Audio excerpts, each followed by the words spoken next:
नमस्कार दोस्तों, आपका हमारे YouTube चैनल सनातन त्योहार में स्वागत है।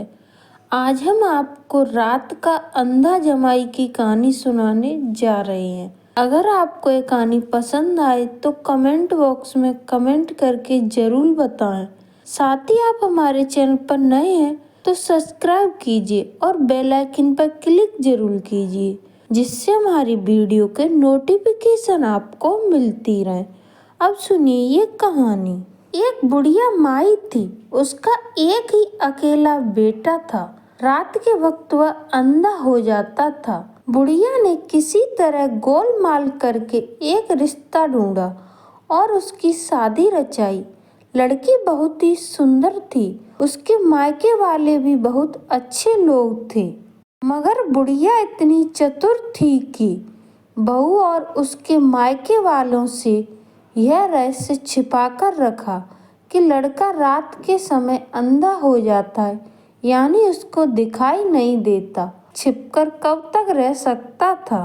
शादी के बाद पहला त्योहार दीपावली आई। परंपरा के अनुसार लड़की के घर से न्योता आया। अब बुढ़िया को चिंता हुई। जाना तो था ही। उसने बेटे को सावधान करते हुए कहा, तुम बहुत सावधान रहना, रात को तुम्हें कुछ भी दिखाई नहीं देता है और यह बात बहू के घर वाले नहीं जानते हैं।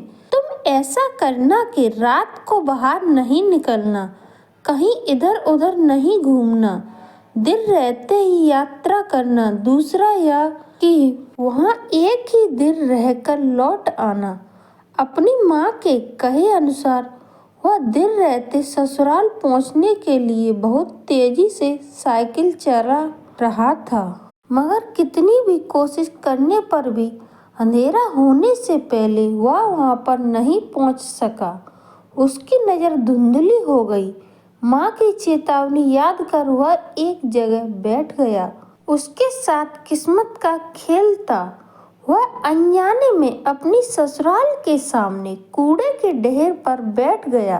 वह वहाँ बैठा और उसकी सासू माँ कूड़ा फेंकने वहाँ आई। अंधेरा था, इसलिए उसने दामाद को नहीं देखा। उसने कूड़ा उसके सिर पर फेंका। दामाद बेचैन होकर उठा तो सासू माँ ने उसे पहचान लिया। यह और कोई नहीं, यह अपना दामाद ही है। जो होना था वह हो चुका, अब उसे पछताना ही था। उसने बहुत मंसूबे बना रखे थे। दामाद पहली बार घर आ रहा था तो उसकी बहुत अच्छी तरह आप भगत करेंगे, धूमधाम से त्योहार मनाएंगे। रिश्तेदार और पड़ोसी के आगे उसका सत्कार करेंगे। मगर छिया, यह क्या हो गया। उसको रोना आ गया। शर्म के मारे वह तेजी से घर के अंदर भाग आई। सड़क पर उसका 10 साल का बेटा भैंस को भगाता हुआ घर लौट रहा था। उसको देखते ही उसने कहा, बेटा तुम्हारे जीजाजी आए हैं, मगर पता नहीं क्यों वे हमारे घर के कूड़े वाले ढेर पर बैठ गए हैं। शायद पेशाब करने बैठे होंगे। मैं उन्हें वहाँ बैठे देख नहीं पाई थी। उनके ऊपर कूड़ा फेंक दिया। उन्हें मुझ पर गुस्सा आया होगा। तुम्हें वे बहुत चाहते हैं और तुम भी उन्हें बहुत चाहते हो ना। उन्हें घर के अंदर बुला लाओ। लड़का जीजाजी पुकारते हुए उसकी तरफ भागा। जमाई के पास जाकर कहा, जीजाजी आइए ना घर के अंदर, यहाँ पर क्यों बैठे हैं। उसने उसका हाथ पकड़ा। रात को अंधा होने के बावजूद जमाई बहुत होशियार था। उसने जवाब दिया, मैं यहाँ कूड़े पर इसलिए बैठा हूँ कि जानूं तो कि इसमें से कूड़े की कितनी गाड़ी खाद की निकलेंगी। फिर मानो प्रेम से किशोर बालक के कंधे पर हाथ रखकर आगे बढ़ा। भैंस ने उसे घूरकर देखा। उसे धक्का मारने आई तो तेज आवाज सुनकर उसने थोड़ा सा पीछे हटकर पूछा, यह क्या है। लड़के ने जवाब दिया, यह हमारी भैंस है, मैं इसे चराने गया था। उसको तो अपना दोस्त छिपाना था। कहा, ओह यह भैंस तो बहुत बड़ी है। फिर वह भैंस की पूंछ पकड़कर आगे बढ़ा। इस तरह आगे बढ़ने पर वह धान के भंडार के पास आ गया। उन दिनों अनाज की जमीन में गड्ढा खोदकर खादी बनाकर उसमें जमा किया जाता था। वह अंधा उस गड्ढे में गिर पड़ा। लड़के ने घबराकर पूछा, हाय जीजाजी, क्या हो गया? क्या आपको ढंग से दिखाई नहीं देता? जवाब में दामाद ने कहा, ऐसी कोई बात नहीं है। मैं सिर्फ यह जानना चाहता हूँ कि यह अनाज का भंडार कितना गहरा है। मैं भी इसी तरह अनाज जमा करने वाला एक भंडार खुदवाना चाहता हूँ। कोई बात नहीं, तुम अब मुझे हाथ का सहारा दो, मैं ऊपर आ जाता हूँ। यह कहकर इस बार भी उसने अपने प्राकृतिक दोष को छिपा लिया। दीवार का सहारा लेकर वह आगे बढ़ा। लड़के ने फिर पूछा, जीजाजी, आप दीवार का सहारा लेकर आगे बढ़ रहे हैं, क्या आपकी नज़र ठीक नहीं है? जवाब में फिर उसने कहा, छी, तुम यह क्या कह रहे हो? मैं तो सिर्फ तुम्हारे घर की दीवार की लंबाई नाप रहा हूँ। घर के दरवाजे पर एक मेढ़ा खड़ा था। वह उससे टकराकर गिर पड़ा। अब मेढ़े ने अपने सींगों से उसे भौंका। लड़के ने मेढ़े को एक चांटा दिया और जीजाजी को सहारा देकर उठाया। फिर पूछा, जीजाजी, आपने मेढ़े को नहीं देखा क्यों? नहीं नहीं, तुम समझो मेरी बात। उसका आकार देखकर मुझे उससे टकराने का मन हुआ, मगर देखो, मुझे तो उसने भौंक दिया।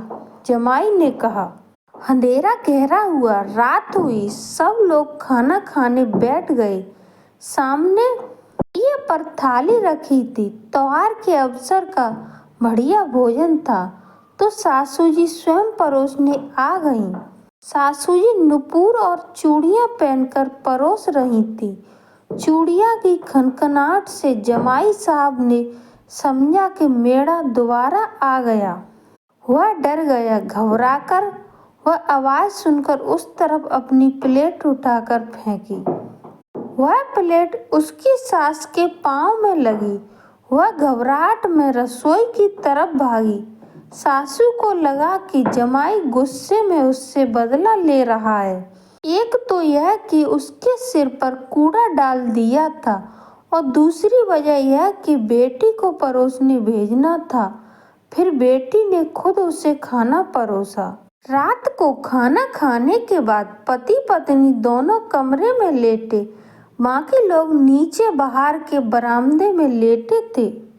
ऐसा हुआ कि आधी रात को उसे पेशाब करने का मन हुआ। अंधेरे में लड़खड़ाते हुए दीवार का सहारा लेकर किसी तरह वह छिड़वाड़े तक गया। काम पूरा होने पर उसे मकान का दरवाजा नहीं दिखाई दिया। भटक कर वह उस जगह पर पहुंचा जहां सासू माँ सोई हुई थीं। यह सोचकर कि वह अपनी पत्नी है, उसने सासू के पांव छुए। यह सोचकर कि वह अपनी पत्नी है, उसने सासू के पांव छू दिए। अंधेरे में सासू जी ने समझा कि कोई चोर है। उसने चिल्लाकर पूछा, कौन हो? उसे अपनी गलती का एहसास हुआ। मैं हूँ, मैं, उसका जवाब था। सासू माँ ने पूछा, आप हैं? आधी रात में आप यहाँ पर क्यों आए हैं? उसने कहा, मैंने खाने की थाली आपके ऊपर फेंक दी थी। मैं आपसे क्षमा मांगने के लिए आया हूँ। मुझसे गलती हो गई, मुझे माफ कर दीजिए। जमाई की बात सुनकर सासू माँ बहुत बेचैन हो गईं। कहने लगी, कोई बात नहीं, आप अब अपने कमरे में जाकर सो जाइए।